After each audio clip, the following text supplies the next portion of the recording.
Hello and welcome to a Monster Mechanics mini episode where we're going to be talking about broken telephone monsters.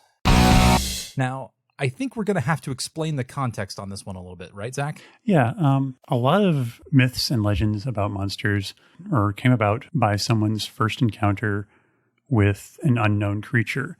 Mm-hmm. Now we probably know what that creature was, but at the time, it was this person's first time encountering this animal. Yes. And so they built up this narrative of what this thing was in their mind to explain it to other people. And so a lot of cryptids and monsters like that sort of sprang about from these initial first sightings. Yeah, and you could imagine this being the source for a lot of like mermaid legends and things, where somebody sees something sort of off in the distance that's just a normal animal, and then they see it, don't quite understand what they're saying, and then when trying to relay it to someone else, the creature gets described a little bit and warped, and then that person describes it to someone else, and that gets a little warped. Mm-hmm. The most famous example is what's called the questing beast from Arthurian legend, which was described as having the head and neck of a snake, the body of a leopard, and the feet of a deer. And people have sort of backwards figured out that the origin of that idea was the giraffe, using the snake head and neck as to describe its long neck, the body of a leopard to describe its spots, and the feet of a deer to describe its hooved feet. But then when you see old depictions of it, it literally looks like somebody took a leopard body, put a snake head on it, and then have like hoofed feet on the bottom of it. It looks bizarre. You wouldn't guess a giraffe from the beginning of it. Mm-hmm. So you and I have prepped for this idea we have each chosen a mundane animal, a real life animal. And we are going to sort of role play in the roles of people who have not seen these before and are going to try to describe it to one another in hopefully the most bizarre way possible that will sound like some sort of mystical creature. And then the other person has got to guess. So I don't know what Zach has chosen, and Zach does not know what I have chosen. I think let's go ahead and start with, what is your beast, Zach? All right. I'm going to tentatively call mine the Sea Revenant. Okay.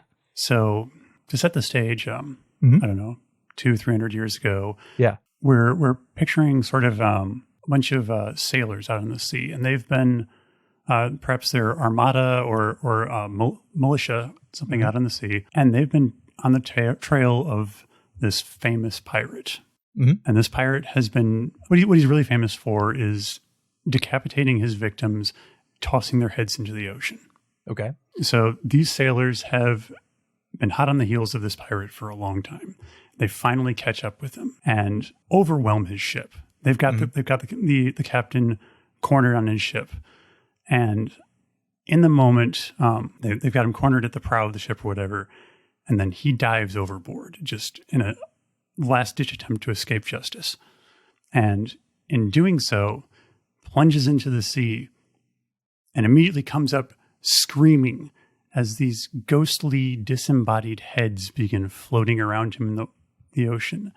And after a moment, he seems to be dragged down with them as the heads, these translucent glowing heads kind of sink into the ocean with him, and he's never to be seen again. And so the sailors took this as a sign that justice from his victims had been met, that these sea revenants had dragged down their oppressor down to the sea. Interesting.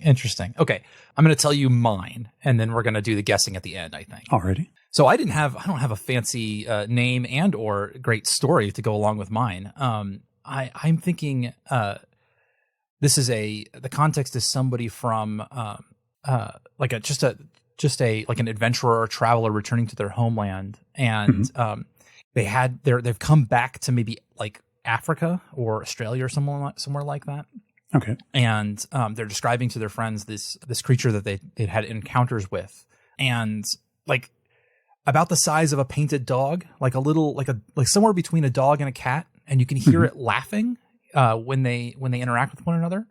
And they come in some varieties, like some of them look like they're made of fire, but then there's occasionally ones that look like they're made of smoke. And when he traveled farther to the north, occasionally found varieties of them that were the color of clouds. Okay. Like vapor that had been made solid.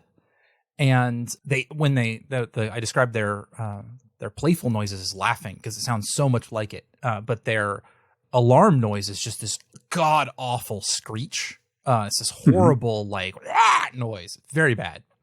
And they're not particularly threatening, but they are definitely very hard to catch. They're very fleet-footed.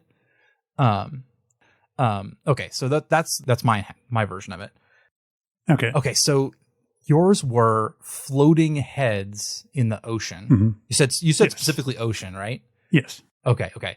And glowing. That sounds like some sort of like either a cephalopod or some sort of jellyfish or something like that to me.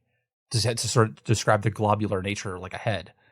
You pretty much got it. I was thinking of the sea wasp jellyfish, which is supposed to be kind of a like a translucent, like maybe 10 centimeters in diameter.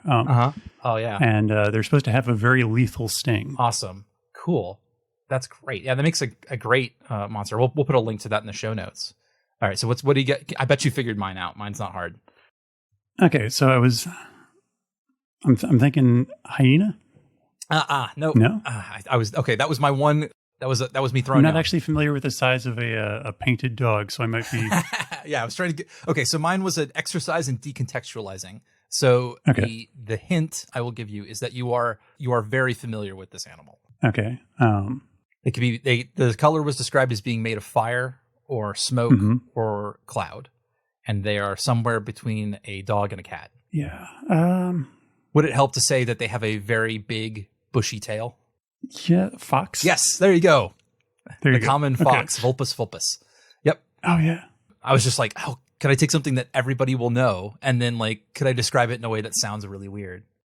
But yeah, their distress cries are oh yeah, downright upsetting. Oh yeah. But if you want to hear, I'll put a link in the show notes to this lady has like a YouTube channel where she just got like some domesticated foxes and they make these adorable laughing noises. It's so great. Oh yeah. All right. Well, that was fun. We may have to revisit this idea sometime in the future because this is a great way to come up with like sort of off the wall ideas. I love it. So on that note, be prepared for next week's episode, which is about vampires. Bye. All right. See you later. Thank you for joining us for this episode of Monster Mechanics. You can find links and show notes at our website, monsterpod.org. Or if you'd like to support us, head on over to patreon.com/monsterpod. We can be found on Twitter at MonsterMPod, or you can email us at monstermechanicspodcast@gmail.com. We'd love to hear your feedback. Monster Mechanics is produced and edited by Scott Paladin. This episode was hosted by Scott Paladin and Zach Jaquays. All of the ideas produced during this podcast are released under a do what the fuck you want public license.